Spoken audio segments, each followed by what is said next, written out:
किसी गांव में एक मुर्गी रहती थी। वो बहुत अक्लमंद थी। उसके 4 नन्हे नन्हे बच्चे थे जिनकी देखभाल वो बहुत अच्छे तरीके से करती थी। सब सवेरे ही वो उनको चौहट पर ले जाती और थोड़ी देर सैर कराने के बाद वापस घर ले आती।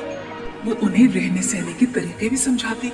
कुत्ते को गुस्सा मत दिलाओ, किसान के पांव के नीचे आने से बचो। वो कहती कि सिर्फ उसी वक्त खाओ जब भूख लगी हो।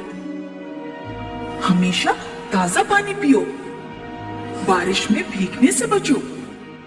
एक सुबह जब मुर्गी तालाब से वापस आ रही थी तो उसे रास्ते में गंदम का एक दाना पड़ा हुआ मिला। दाने को देखकर वो बहुत खुश हुई। आहा, ये तो गंदम का दाना है। अगर मैं इसे जमीन में बो दूं तो गंदम का पौधा उगाएगा और उसमें इतनी गंदम आएगी कि बोरी भर जाएगी और मैं उसे पिसवाने के लिए चक्की पर ले जाऊंगी। सबसे पहले वो एक बाग में गई। थोड़ी देर इधर उधर फिरने के बाद उसने बच्चों को बताया कि बाग में तो हर वक्त छांव रहती है और छांव में गंदम नहीं उग सकती, इसके लिए धूप बहुत जरूरी है। फिर वो पहाड़ी के नीचे उस जगह गई जहाँ नदी बहती थी। मगर यहाँ आकर भी उसने कहा, गंदम के दाने को उगने के लिए पानी और धूप दोनों चाहिए। ये दोनों चीजें यहाँ मौजूद हैं, लेकिन यहाँ लड़के मछली का शिकार खेलने आते हैं। वो गंदम के दाने को अपने पूटों के नीचे मसल देंगे। इसके लिए ये जगह भी मुनासिब नहीं। मगर मुर्गी को गंदम का दाना बोने के लिए मुनासिब जगह नहीं मिल रही थी। कभी वो इधर जाती और ये है शानदार जगह, यहाँ पानी भी है और धूप भी खूब आएगी, मुझे गंदम यही बो देनी चाहिए। मुर्गी ने फौरन अपना दाना वहाँ बो दिया, लेकिन उसको ये पता नहीं था कि बहुत सारे दाने पहले ही इस जमीन में पहली फसल के रह गए हैं।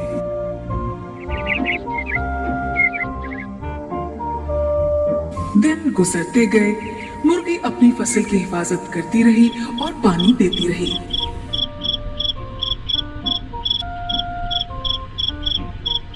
आखिरकार फसल पककर तैयार हो गई। मगर अब उस बेचारी को परिंदे भी उड़ाने पड़ते थे। वो अपने परों को जोर जोर से फड़फड़ाकर परिंदों को डराती, लेकिन उसने देखा कि ये बहुत मुश्किल काम है क्योंकि परिंदे इधर उड़ते और उधर वापस आ जाते। मुर्गी के 3 दोस्त थे, कुत्ता, बिल्ली और बत्तख। ये तीनों परले दर्जे के सुस्त और काहिल थे। एक दिन ये तीनों मुर्गी से मिलने उसके खेत पर आए। देखो, काम बहुत ज्यादा है, मैं अकेले थक जाती हूँ, क्या तुम मेरी मदद नहीं कर सकते? कुत्ते ने बिल्ली की तरफ देखा और बिल्ली ने बत्तख की तरफ। बहन, हम जरूर तुम्हारी मदद करें, लेकिन इस वक्त हम शहर को निकले। अच्छा, खुदा हाफिज। फसल की कटाई के मौके पर तो मुर्गी का काम बहुत बढ़ गया। उसे सारी फसल खुद ही काटनी थी और फिर बालियों से दाने निकालने थे।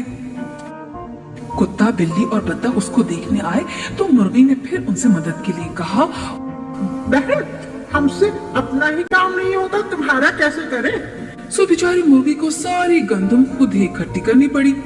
जब सारी गंदम इकट्ठी हो गई तो मुर्गी के चारों चूजे एक रेडी खींच कर लाए। मुर्गी ने गंदम एक बोरी में भरी और चूजों की मदद से उसे घसीट कर रेडी के पास ले गई। अब बोरी को उठाकर रेडी में रखना था, मगर बोरी बहुत भारी थी, चूजे उसे उठा नहीं सकते थे। मुर्गी ने फिर कुत्ते, बिल्ली और बत्तख से मदद के लिए कहा, मुझे तो बाप की रखवाली के लिए जाना है। म्याऊं, अगर मैं फौरन घर न गई तो मेरा दूध कोई और बिल्ली पी जाएगी।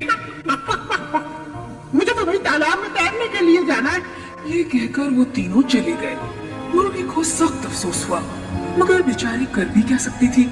खुद ही घसीट घसीट कर उसने बोरी को रेडी पर रखा और पिसवाने के लिए चक्की की तरफ ले चली। अभी वो थोड़ी दूर ही गई थी कि उसने रास्ते में देखा कि उसके तीनों दोस्त सड़क के किनारे लेटे आराम कर रहे हैं। बिल्ली उनके कोले से खेलती हुई ऊँग रही थी। कुत्ता और बत्तख यूं गहरी नींद सो रहे थे जैसे उन्हें दुनिया में कोई काम ही नहीं। ये मेरे दोस्त हैं, निकम्मे। मैं इनकी इस हरकत को कभी नहीं भूलूंगी। मुर्गी ने सोचा और चुपके से उनके सामने से गुजर गई। दूसरे दिन मुर्गी घर से बाहर नहीं निकली। मुर्गी का मैंने तो उसे आज देखा ही नहीं। मैंने भी नहीं देखा। ऐसे सुहाने मौसम में वो कहाँ चली गई, हैरत है। उन तीनों ने मुर्गा मुर्गी को ढूंढना शुरू किया। वो उसके घर की तरफ गए और जब खिड़की में से अंदर झांका तो एकदम हैरान रह गए। उन्होंने देखा कि मुर्गी अपने बावर्ची खाने में आटा गूंद रही है। वो देर तक उसे देखते रहे, मगर मुर्गी आटा गूंदने में ऐसी मसरूफ थी कि उसने अपने 3 बेकार दोस्तों को देखा ही नहीं। म्याऊ, क्या हम पूछ सकते हैं कि आप इतने शानदार मौसम में घर पर क्या कर रही हैं? मैं आटा गूंद रही हूँ। ये बहुत सख्त काम है, लेकिन मुझे अगर रोटियां पकानी है तो आटा गूंदना ही पड़ेगा। बाहर कितना अच्छा मौसम है। वाह वाह वाह वाह, धूप निकली हुई है। वाह वाह, मेरा ख्याल है आप बाहर आ जाए और हमारे साथ खेलें। लेकिन मेरा ख्याल है कि आप अंदर आ जाएं और मेरी मदद करें तो बेहतर है। बत्तख, बिल्ली और कुत्ते ने जब ये सुना तो भाग खड़े हुए। मुर्गी ने अफसोस के साथ अपना सर हिलाया और काम में मसरूफ हो गई। कुछ देर बाद पकी हुई रोटियों की खुशबू सारे कमरे में फैल गई। मुर्गी ने भट्टी का दरवाजा खोल दिया।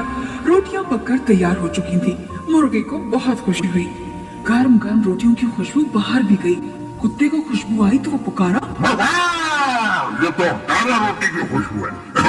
मालूम होता है मुर्गी ने रोटियां पका ली। आओ आओ आओ, आओ चलकर खाएं। तीनों भागते हुए मुर्गी के घर आए और खिड़की में से झांकने लगे। म्याऊ, अरे मुर्गी कहाँ गई? वाह वाह वाह वाह वाह वाह। म्याऊ, हाय, वो रोटी कितनी शानदार है। कैसा शानदार और सुनहरा रंग है। मुर्गी ने ऐसे जाहिर किया जैसे उसको उनके आने का इल्म ही नहीं। कुक कुक कुक, बच्चों आओ रोटी खाओ। शुक्रिया शुक्रिया प्यारी अम्मी। हाय, कितनी मजेदार रोटी है। चूसू ने अपने एक दोस्त को भी दावत दी हुई थी। मुर्गी ने एक टुकड़ा खुद भी खाया और बोली, वाकई बहुत मजेदार है, ये मेरी मेहनत का फल है। लेकिन उसने कुत्ते, बिल्ली और बत्तख की तरफ मुड़कर भी नहीं देखा। बहन, हमें माफ कर दिए, हमने आज सारा दिन कुछ नहीं खाया। क्यों म्याऊ, कुछ खाया है? म्याऊ, नहीं, बिल्कुल नहीं। म्याऊ, आज मेरी मालकिन मुझे दूध देना भूल गई। म्याऊ, बत्तख को भी आज कोई कीड़ा ही नहीं मिला। तुम सच कहती हो? तुमने मुझे फसल काटते देखा और तुमने मेरी मदद नहीं की। म्याऊ, हमें कुछ और काम थे। तुमने मुझे भारी बोरी को चक्की की तरफ ले जाते देखा और तुमने मेरी मदद ना की। हम थके हुए थे। अच्छा, अगर तुम इतने थके हुए थे तो तुम गंदम इकट्ठी करने, फिर रेडी पर लादने, फिर चक्की पर ले जाने और फिर आटा गूंदने में मेरी मदद नहीं कर सकते थे? तो आप मेरी रोटी खाने की भी उम्मीद मत रखो। म्याऊ, हमारे पेट बिल्कुल खाली है। इस दुनिया में सिर्फ वही लोग खाने का हक रखते हैं जो मेहनत करते हैं। अब तुम यहाँ से फौरन चले जाओ, तुम्हारे लिए मेरे पास कोई रोटी नहीं है।